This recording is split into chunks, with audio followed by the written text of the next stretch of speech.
Tehát magának a módszernek a lényege, ezért is hívják céltáblás módszernek, az, hogy a válaszadót elhelyezem valamilyen középponttal a térben, ő neki azt mondjuk, hogy képzeld el, hogy itt vagy, e köré egy klasszikus céltáblát rajzolunk, és utána megkérjük, hogy bizonyos pontokat, ha ezt ország területen csináljuk, akkor más városokat, ha ezt város területen csináljuk, akkor bizonyos utcákat, tereket, érdekességeket.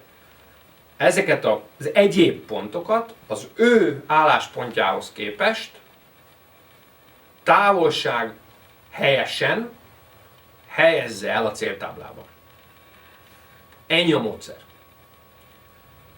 Az, hogy mekkorák a közök a céltáblán, az, hogy mit rakok a középpontba, és milyen pontokat adok meg, ez teljesen lényegtelen, a válaszok ilyen szempontból nem fognak változni.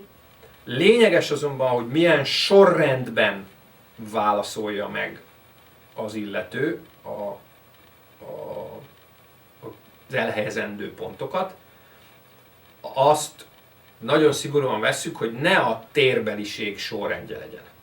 Tehát általában alfabetikus sorrendben írjuk föl.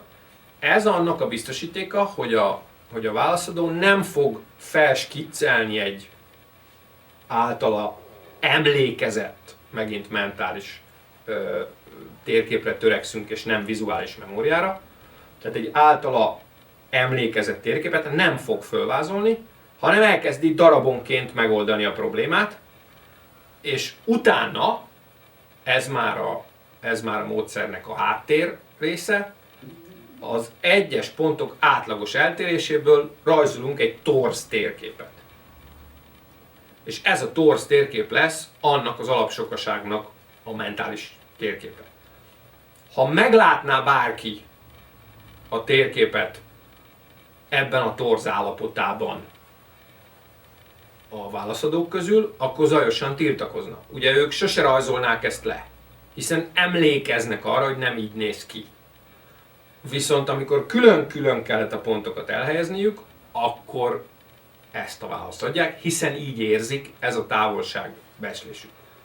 A módszer tehát arra jó, hogy távolságérzékelést mér a válaszadók ismert vagy kevésbé ismert térbeli környezetében. Nagy áruházak, ugye ezt a példát mondtad, azok tipikusan fel szokták rajzoltatni maguknak, meg szokták rendelni azt az információt, hogy hány perc alatt érhető el. Ezt az információt egészítheti ki egy ilyen céltáblás módszerrel végzett. Igen, ugye amit a nagy áruházak csinálnak, az, hogy egy tervezett telepítőhely elérését percben, elérésben felrajzolják. Ilyen térképek vannak, ezek tényadatok, hogy A pontból B pontba tömegközlekedéssel, autóval, kerékpárral, bármilyen, mekkora megközelítési idő. És ugye ez azonban nem oldja meg a problémát. Miért nem? Mert az teljesen világos, hogy hány család, hány vásárló kell egy adott áruház eltartásához. Ezt lehet modellezni, ki lehet számolni. Lehet azt modellezni, hogy mennyit tenne meg a válaszadó, hány percet utazik azért, hogy az adott kereskedelmi egységben vásárolja. Azt az egyet nem lehet modellezni, hogy elindul-e egyáltalán. Ha ő lényegesen nagyobbnak érzi a távolságot, akkor nem fog oda menni. Nagyon sokan tapasztalták azt nagyáruházi környezetben, hogy bár ők vannak közelebb, mégsem oda jön az illető család, akit ők feltehetően vásárlóként prognosztizáltak. Nagyon sokszor előfordul mindannyiunkkal, amikor elmegyünk vásárolni, hogy megkérdezik, hogy megmondanánk-e az irányítószámunkat. Ugye ez egy bevett dolog a kasszánál. az történik, hogy ilyenkor ő azt kutatja meg, hogy én milyen messziről jöttem. Azt sajnos nem tudja megkutatni ezzel a módszerrel, hogy én milyen messziről gondolom, hogy jöttem. És ha két bevásárlóközpont közül valamilyen okból egy népesség azt gondolja, hogy biztosan A van közelebb, akkor nem megy a B-be.